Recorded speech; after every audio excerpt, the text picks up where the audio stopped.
Hello and welcome back. Thank you so much for joining me today. My name is Leah, and this is another creepy story.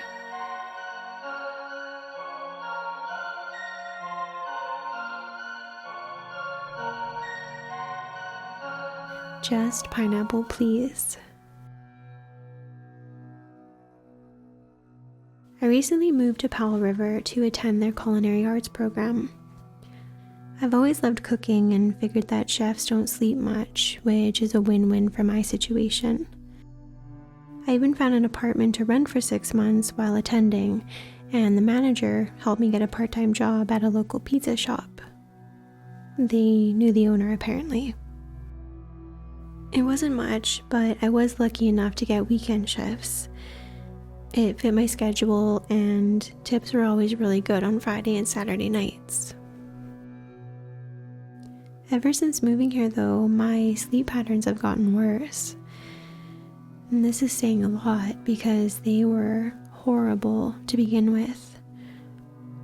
In fact, I'm doing everything I can to avoid sleeping for long stretches. I only let myself sleep for 30 minutes at a time.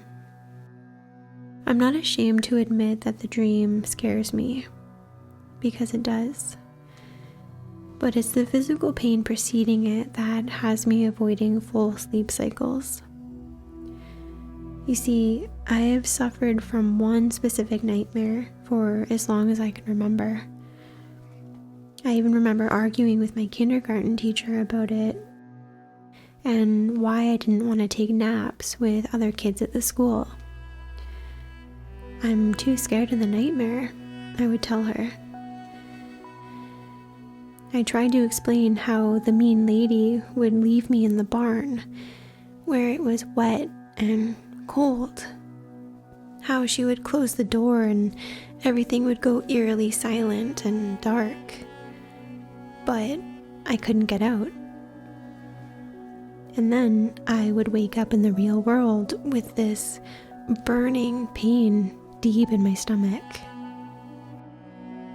My kindergarten teacher told me that I needed sleep and promised me that the dream catchers we had made in art class would protect me from bad nightmares like that.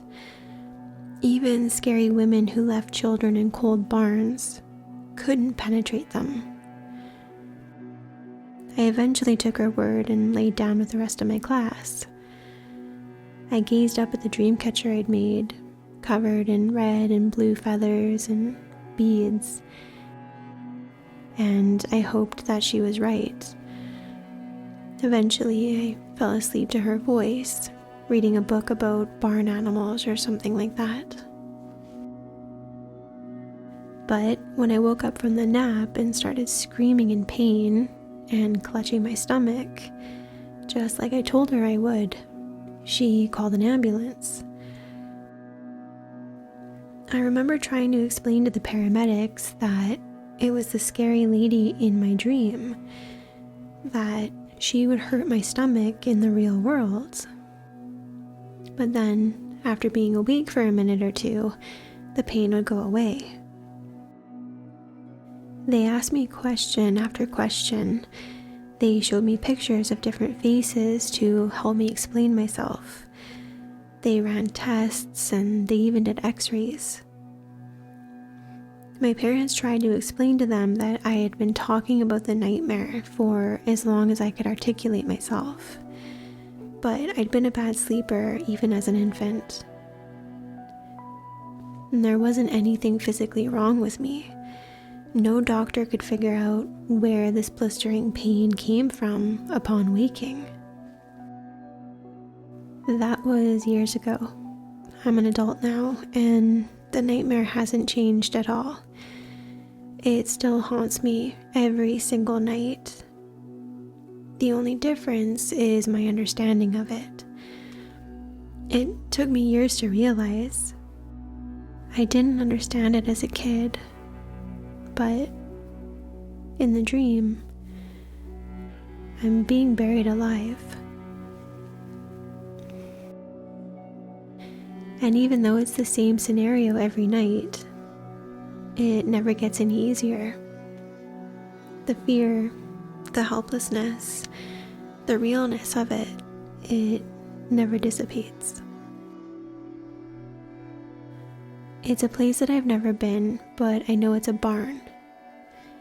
Beams of light shoot in from stall windows, and I can see rafters above me that are stuffed with hay.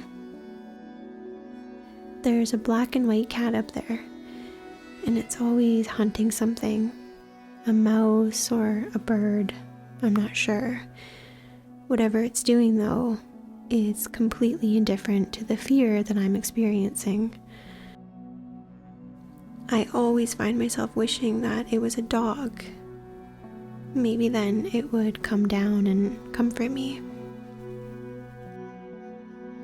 I'm laying on my back in the dirt, and I can feel how cold the soil is. And as much as I hate to admit it, I compare it to an ice bath because it's relieving this burning sensation on my skin. The cat pounces on something.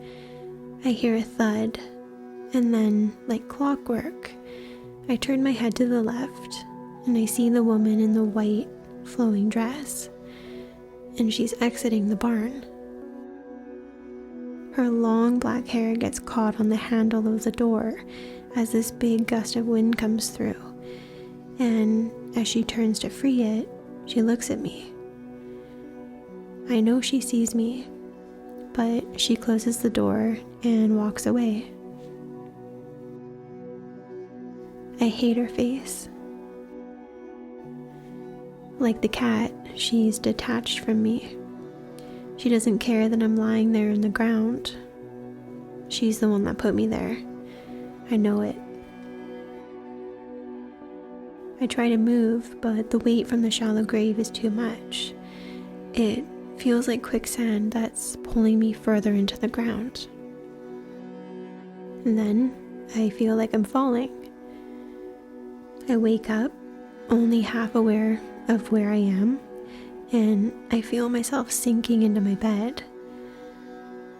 The shivering quickly turns into sweating as the stomach pain sets in. It still only lasts about a minute. That hasn't changed, but I've yet to meet a doctor who can tell me what it is. I've been through sleep therapy and overnight studies in hospitals. I've done blood tests, CAT scans, name the test, and I've had it done.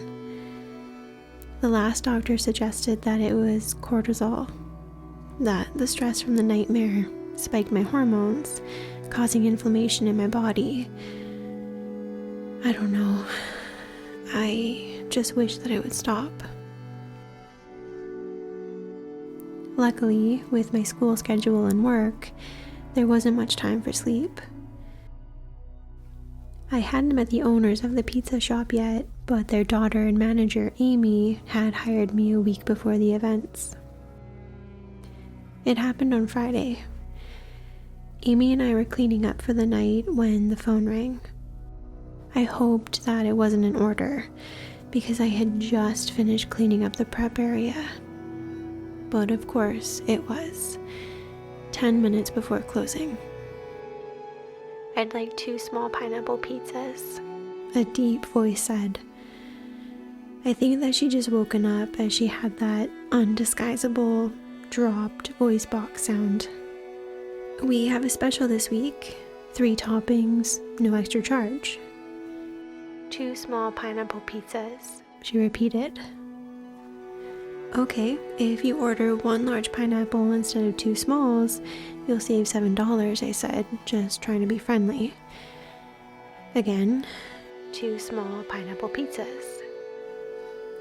She didn't yell, but she did repeat the order with more force. I wrote her address down and fired up the oven again. Some people are just really specific about their pies, I guess. "Hey Adam, was that 3130 Malcolm Drive?" Amy asked, noticing that I had only taken the pineapple out of the fridge. "Yeah, why?" "No reason. You had to deliver there eventually, I guess. But that's Rose Thatcher. She's ordered from us once a week ever since I've been a kid.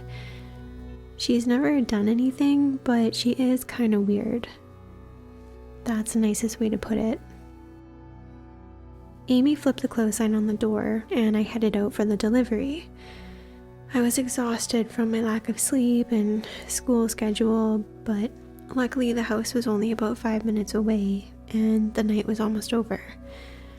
I was really looking forward to my 30-minute nap after. I've never liked driving to new places, especially at nighttime. I really hated not being able to see addresses when they were covered by trees or bushes, and I don't really know where this anxiety came from. But Amy said that it was in a nice residential area at the end of a cul-de-sac, and I couldn't miss the house. And when I finally pulled up, I saw what she meant. Every property on the street was maintained and manicured, but hers was completely overgrown. It looked abandoned, actually. A rusting 1970 plum purple Dodge Challenger sat in her driveway. It was the first thing that I noticed. It was surrounded, or it looked like it was submerged in this lake of garbage. I couldn't pinpoint the anger that I felt for letting this beautiful car fall into such a neglected state. It wasn't like it was my car, but something about it really bothered me. There were trash bags everywhere, most of them ripped open by animals, and her entire driveway was just shrouded with garbage. I had to step into the debris just to get to her stairs. It was still light out, but her property was so shaded by old trees that no sunlight could really get in, and there was moss growing on the windows at her front door. The front porch was no better. It was covered with clothing, dishes, old newspapers, and bins. It looked like an episode of Hoarders. As I went up the stairs, I could see her, Rose Thatcher. She was to the right of the frosted pane of glass, and she was just standing there, hiding and waiting for me to knock. Why do people have to be so awkward? I thought to myself. I really wish this door would just get onto one of the delivery apps so people could pay ahead of time and I could just leave the pizza without talking to them. But I had to get the money. I knocked, and she waited an obligatory few seconds to make it seem like she hadn't been standing there the whole time. Then she opened the door, but only a crack. This long, wiry gray hair that hadn't been brushed in years stuck out like electricity, and she just peeked out at me. I always pulled my hats pretty far down to help hide the black circles under my eyes, but she could clearly see that I was the delivery driver because of the boxes that I was holding. She slammed the door and undid what sounded like 3 or 4 chain locks, and then finally opened. She was wearing a dirty nightgown, I think. It had probably been white at one point, but was now stained to this dark gray color, and she stood with her feet too far apart in completely threadbare slippers. She looked like a hospital patient who hadn't bathed in years. I felt kind of bad for thinking that, but it's what I saw. I glanced behind her into her hallway, and I could see this mountain of pizza boxes. It must have been the same height as me, and I'm 6'1". Clearly, this woman needed help, but I just wanted to get the money and leave. I was really uncomfortable and felt like I needed to lighten the mood. So I made a joke about her order. I said, "I've got 2 controversial pizzas here." I really can't express how much I hate pineapple on pizza. The fruit itself is fine on its own, but the thought of eating it on pizza actually angers me. And I know that a lot of people agree. But she didn't get my joke. She didn't laugh. She didn't smile. I held the boxes towards her, and her long yellowed fingers touched my hand as she reached out to grab them. In that instant, I almost felt like I was electrocuted. I dropped her pizzas as the stomach pain that I only felt in the morning after the nightmare came on suddenly and more severely than ever before. It was so unexpected and so intense that I fell backwards, landing on a black garbage bag of old pop cans. The loud crunching of soft metal echoed throughout her front yard. If I had to explain the pain, it's like a pair of hands. Hands that are maybe wearing barbed wire gloves. And they grab onto your stomach and intestines and they just start twisting until the organs look like a strand of DNA. But then, as fast as it comes on, it disappears. But I had never experienced the pain at this time of day before. As I was bent over, waiting for the stinging to end, I also had to remove my hat. It suddenly felt 2 sizes too small, and my temples were actually pulsing underneath it. When I swiveled back around, Rose Thatcher was still standing in her doorway. She was just staring at me with these dead eyes. There was zero sympathy or concern for this young guy in pain. She said nothing. But then, just like in the morning, the pain vanished. I sat there in this pile of garbage, confused, and I watched as Rose Thatcher kicked the garbage away from the doorway. She bent down and scooped up the jumbled pizza slices that had landed on her dirty porch. She scooped them all into a pile with her hands, then she dumped the mess of food back into the boxes. She went inside and she locked the door without paying. I mean, I was the one that dropped the pizzas, so I guess I wasn't expecting her to pay. I didn't think Amy would mind. She did also warn me that Rose was pretty weird, so I thought she would understand. But I also didn't want the money coming out of my paycheck. So I was relieved when I heard that little clink of metal hinges opening below me, and I saw her old, bony hand that was covered in liver spots. She was holding a $20 bill through the mail slot. As I reached down to take it, she grabbed my wrist and her uncut, jagged nails dug deep into my skin. She started screaming through the mail slot. I knew it. I knew it.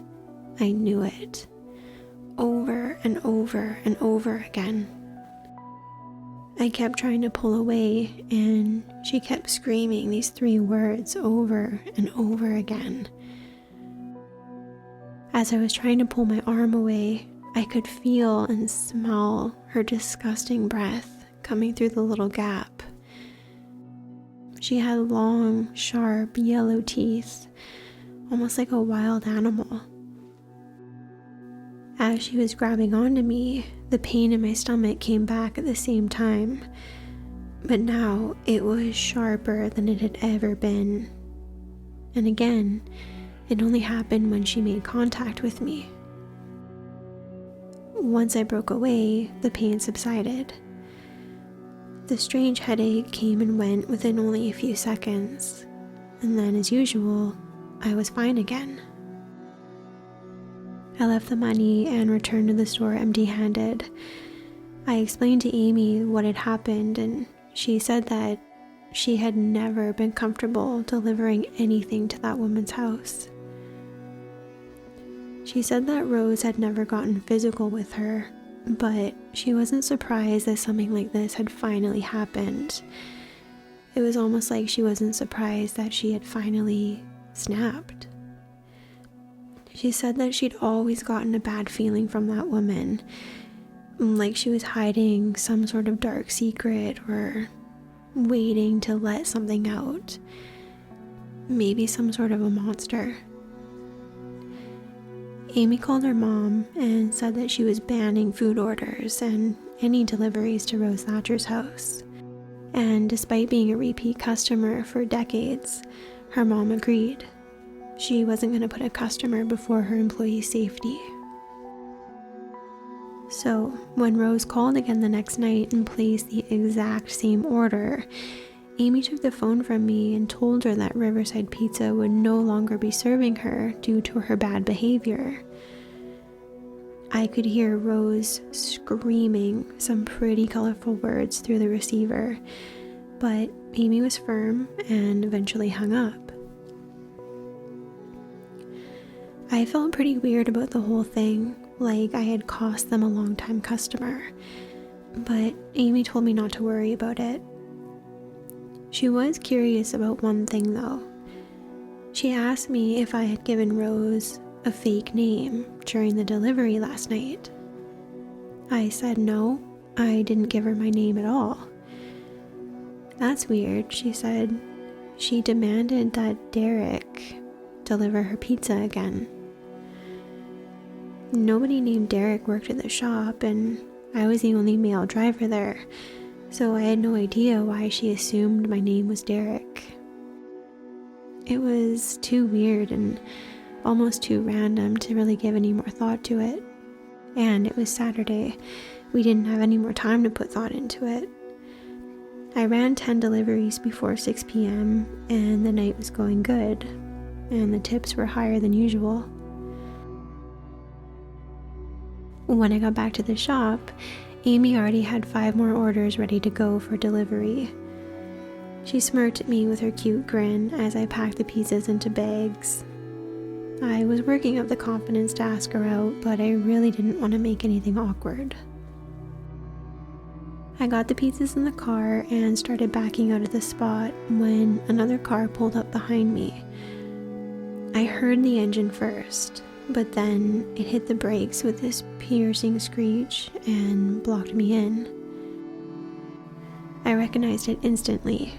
It was the purple Challenger from Rose's driveway.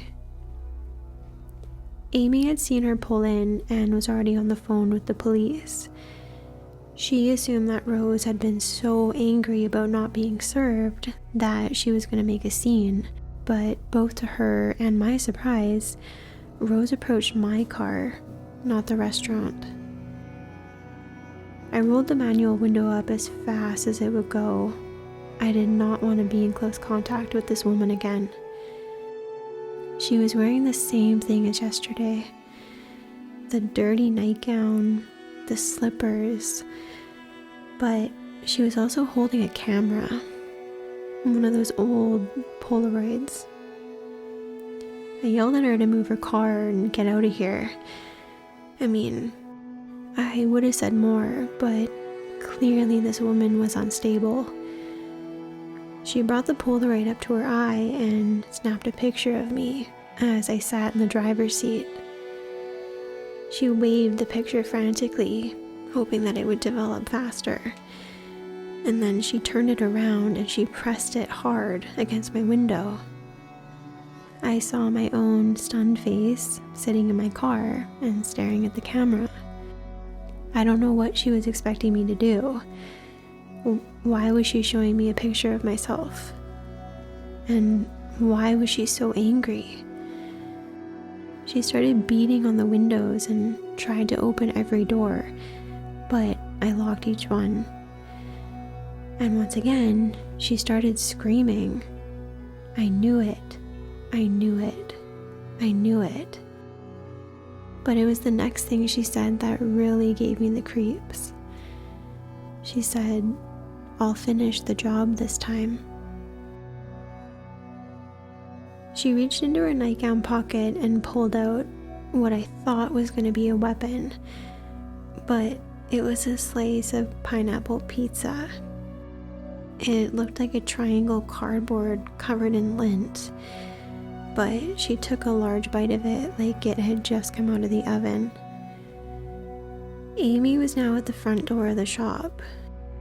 She was on the phone and yelling at Rose that the cops were on their way. She didn't have a weapon to break my windows, so she just continued banging on them while eating her old pizza and pressing the Polaroid picture up for me to see. Once again, I don't know what she was trying to accomplish. I was on the brink of believing that this was some twisted joke, maybe a new TV show. I don't know. It was October.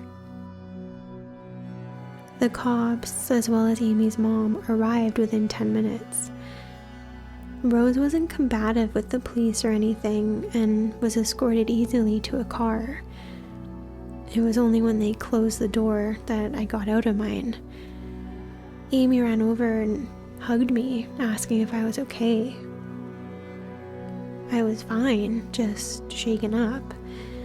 And then she called her mom over to introduce us. "Mom, this is Adam, the new driver that I hired last week."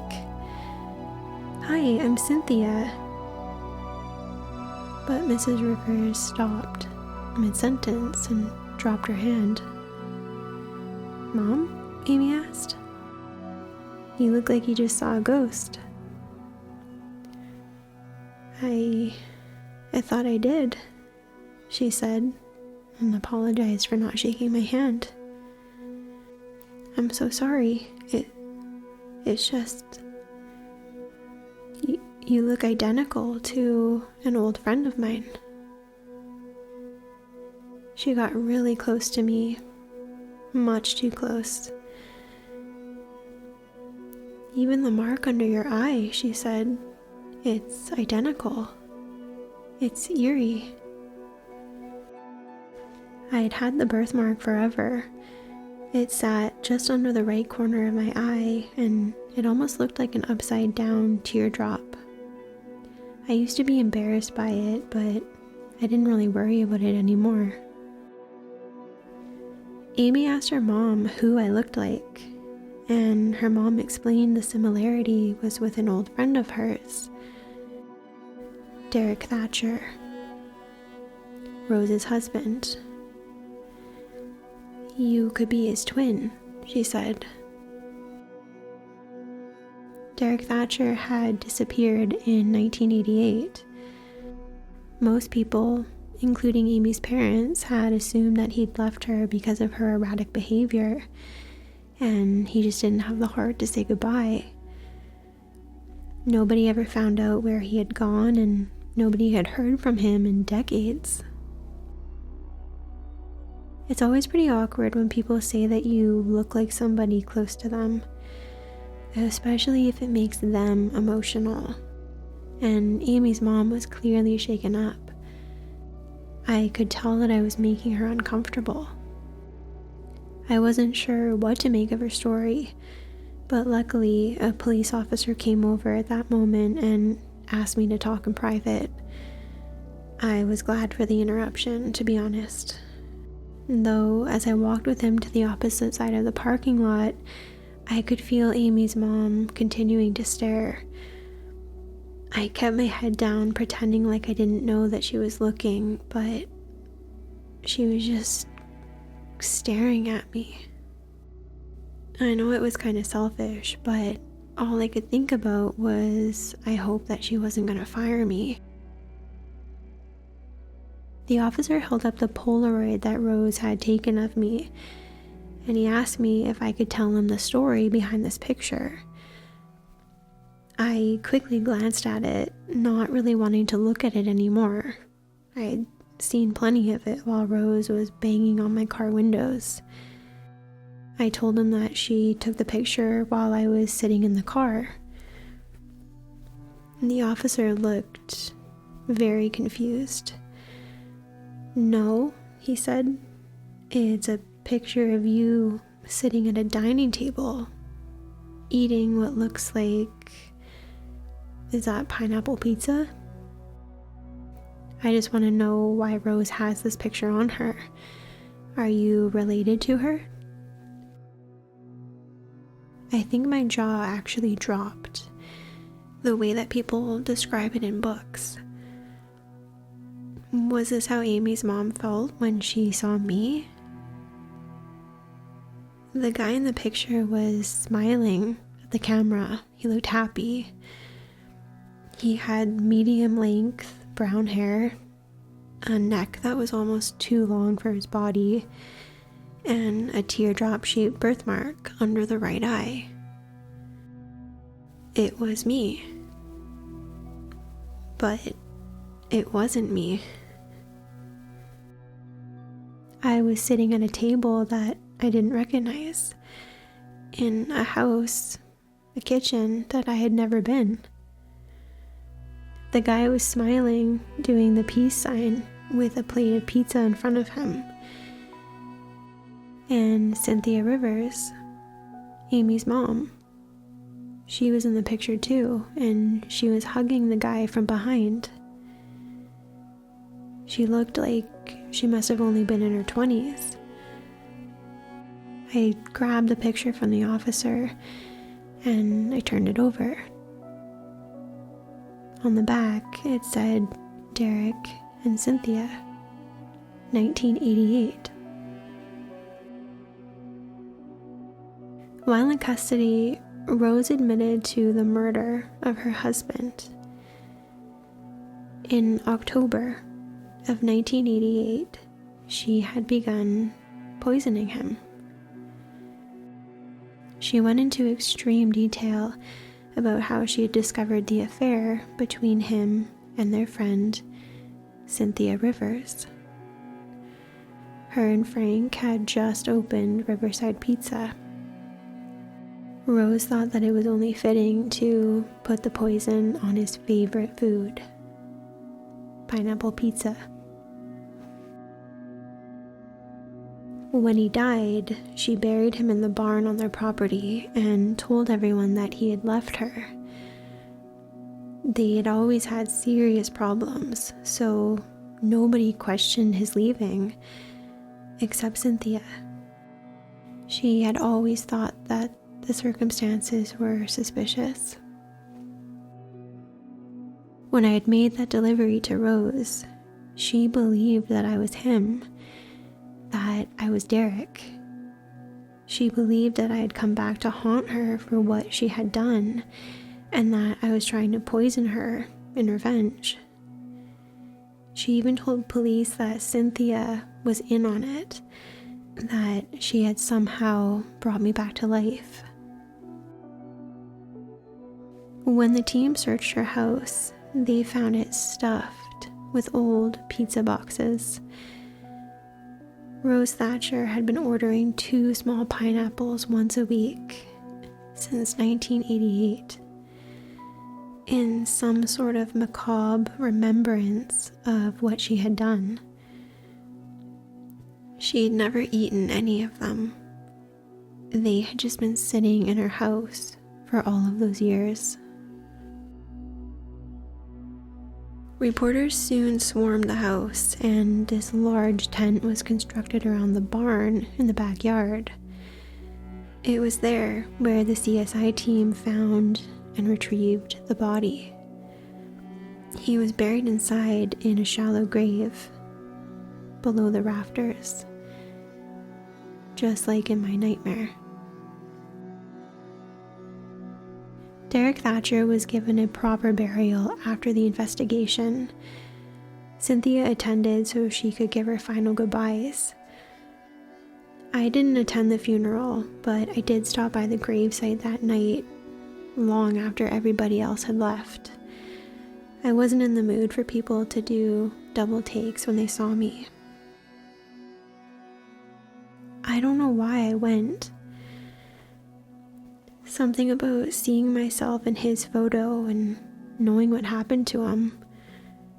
it just made me want to say that I was sorry. And part of me felt connected to him.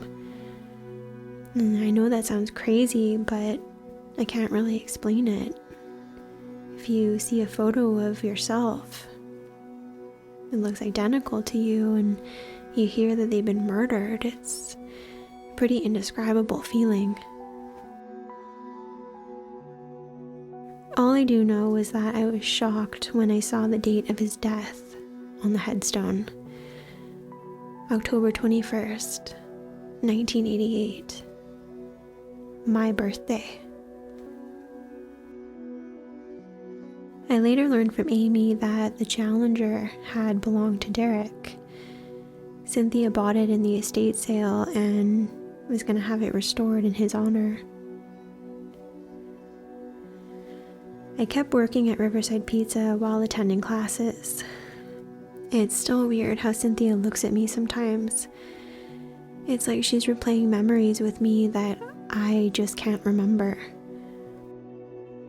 I usually work night shifts though, so I don't have to run into her too often. When I do though, she still has that shocked look on her face, like she's seeing a ghost from a past life. I've never been religious, nor have I ever believed in reincarnation or anything like that. But the one thing that I truly do not understand, that no medical anomaly can explain, is that ever since Rose Thatcher was charged with his murder and he was given a proper burial, my nightmares have completely stopped. The stomach pain and the headaches are gone. In fact, after the event, I have never slept better.